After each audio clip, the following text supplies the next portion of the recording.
어이 안동지 오랜만일세. 요즘 잘 지내나? 어느 날 안상민은 조일환에게 전화를 받았다. 조일환은 마지막 낭만파 주먹인 김두한의 공인된 후계자로 주먹계에서 전설적인 인물이었다. 그는 천안에서 충우회라는 애국단체를 조직하여 사회활동을 많이 하고 있었다. 그는 항상 안상민을 안동지라고 불렀다. 아니, 조 회장님, 웬일이십니까? 조 회장은 상민에게 가끔 전화를 하고 있었다. 그동안 그에게서 충우회에 가입하라는 권유를 많이 받았지만 조용히 지내기 위해 계속 거절해왔던 것이다. 혹시 안동지가 온천호텔 이권에 개입하고 있소? 아니요. 그런 이야긴 금시초문인데요. 무슨 일입니까? 조일환은 안상민이 온천호텔 이권에 개입하고 있다고 생각했다. 그러나 안상민은 절대 그런 일이 없다고 말하며 전화를 끊었다. 그는 자기 몰래 무슨 일이 벌어지고 있음을 감지했다. 안상민의 후배가 그를 온천으로 자주 초대하고 자주 만났기 때문에 주변에서 오해가 생긴 것이라 믿었다. 결국 그는 오해를 사지 않기 위해 두 번 다시 온천 호텔에 나타나지 않았다. 온천을 나가는 길에 한 무리의 주먹들을 만났다. 주차장에 어깨들이 어슬렁거리고 있었다. 그들은 전라도 식구들이었다. 세대 교체가 되었는지 아는 얼굴이 별로 없었다. 한둘 정도 그가 과거 서울에 있을 때 보았던 까마득한 후배들이 보일 뿐이었다. 그나마 아직은 얼굴이 그들 사이에서 모습을 드러냈다. 늘 콧수염을 기르고 있는 용팔이였다. 용팔이는 주먹 세계에서는 꽤 잘 알려진 건달이었다. 이름의 특이성 때문에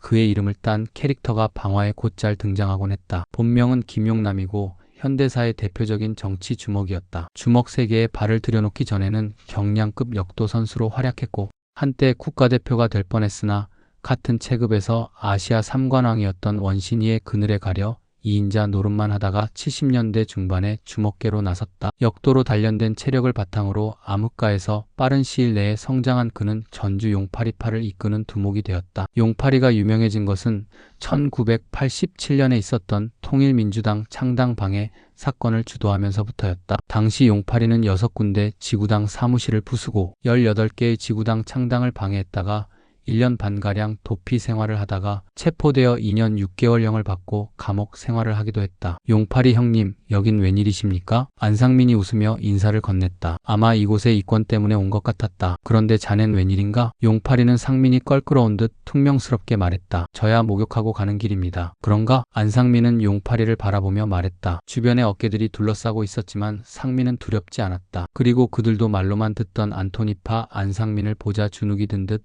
눈치만 보고 있었다. 여기에는 형님이 드실 게 없습니다. 그냥 돌아가세요. 상민은 이렇게 말하고 용팔이의 대답을 기다렸다. 무슨 소리야 그게? 나는 그저 구경만 왔을 뿐이라고. 용팔이가 변명을 했다. 그럼 됐습니다. 여기는 말썽이 많은 곳입니다. 괜히 낭패 보지 마세요. 상민은 용팔이에게 인사를 하고는 주차장을 유유히 떠났다. 그리고 다음날 상민에게 홍성지청에서 소환장이 날아왔다. 상민은 이런 식으로 일이 진행될 줄 알았다. 바뀐 주먹 세계는 원하는 먹잇감을 손에 넣기 위해 동원할 수 있는 모든 방법을 다 동원하고 있었다.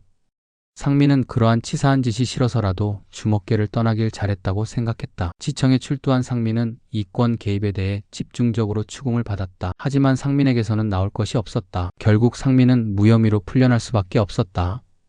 그리고 그는 더러운 주먹 세계에 환멸이 났다. 서산 제1주먹에서 충청도 주먹을 대표하였던 안상민. 그는 서울의 가장 돈이 되는 지역까지 장악했으나 끝없는 싸움에 지쳐 결국 은퇴를 결심한다.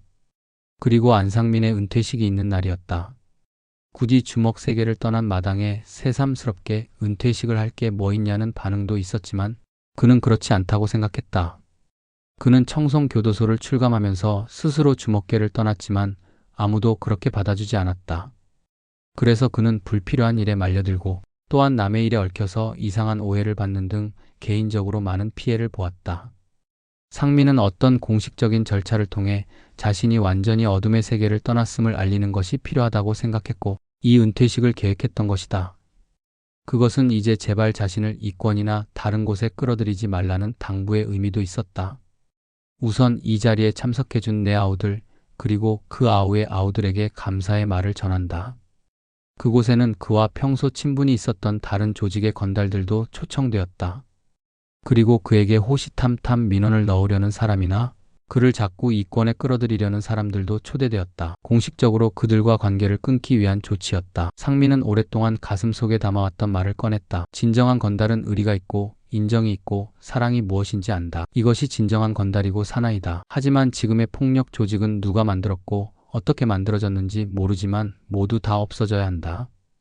이들은 건달도 아니고 깡패도 아니며 그저 이권과 청부에 무조건 칼을 뽑아 휘둘러 사회에 피해만 주는 악의 집단이다.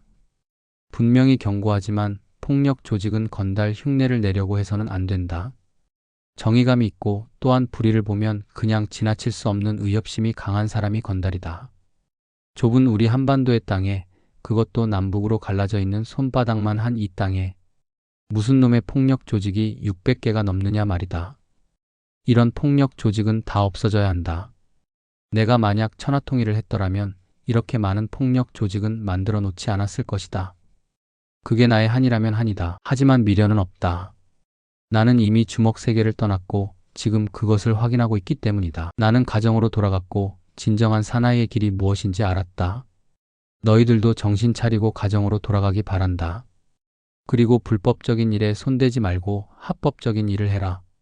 음지에서 일하지 말고 양지에서 일해라. 상민은 자신의 아우들이 신문지상에 오르내리는 폭력배가 되지 않기를 빌었다. 그들 모두 가정으로 돌아가 평범한 사람으로서 일상적인 행복을 누리며 합법적인 일을 하며 살아가기를 바랐다. 이유야 어찌 되었든 간에 그들은 상민이 있음으로 인해 꼬리에 꼬리를 물고 어둠의 세계로 들어온 사람들이었기 때문이었다. 그들이 큰 사고를 내거나 커다란 문제를 일으키면 그는 직접적인 관련은 없다고 하더라도 도덕적인 책임에서 자유로울 수 없었기 때문이었다.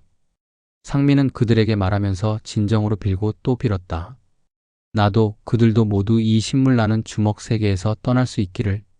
정식으로 은퇴식을 했지만 거기서 상민의 방황은 멈추지 않았다. 그만큼 건달이 손을 씻는 것은 어려운 일이었다. 또한 한번 건달 물을 먹은 사람은 그 미련을 좀처럼 버리기 어려운 것이었다. 하지만 안상민은 서울로 올라간 지 얼마 되지 않아 그에게 소환장이 날아들었다. 그 즈음 상민에게는 서산에 있을 때 마약을 했다는 소문이 돌고 있었다. 상민은 소변과 피 그리고 모발 검사를 했다. 하지만 마약 반응은 나오지 않았다. 검찰에서 그에게 이런 검사를 한 이유는 이전에 서산에 내려온 손님을 접대하기 위해 불렀던 여자가 마약 양성 반응이 나왔기 때문이었다. 하여간 상민은 여기서 이런저런 죄목이 붙어서 다시 1년을 구형받는다. 재심을 청구하려면 가능했지만 상민은 아내의 만류로 항소를 포기했다. 이것은 일종의 괘씸죄였다. 그녀의 말을 수긍했다. 그런 것은 누구보다 더 잘 아는 상민이었다. 가만히 있으면 되는데 괜히 나서서 여기저기 얼굴을 보이니까 요시찰 인물인 그가 무슨 짓을 벌이는가 싶어 눈여겨보고 뒷조사를 하다가 꼬투리를 잡혀 결국 잡혀간 것이었다. 상민은 어떤 계기로 만날 때마다 인생에 대해서 뭔가 확실히 깨달았다고 생각했다. 이제 그는 또 하나의 깨달음을 얻었다. 그것은 아무것도 하지 말아라 였다. 나쁜 일도 하지 말고 좋은 일도 하지 말아라.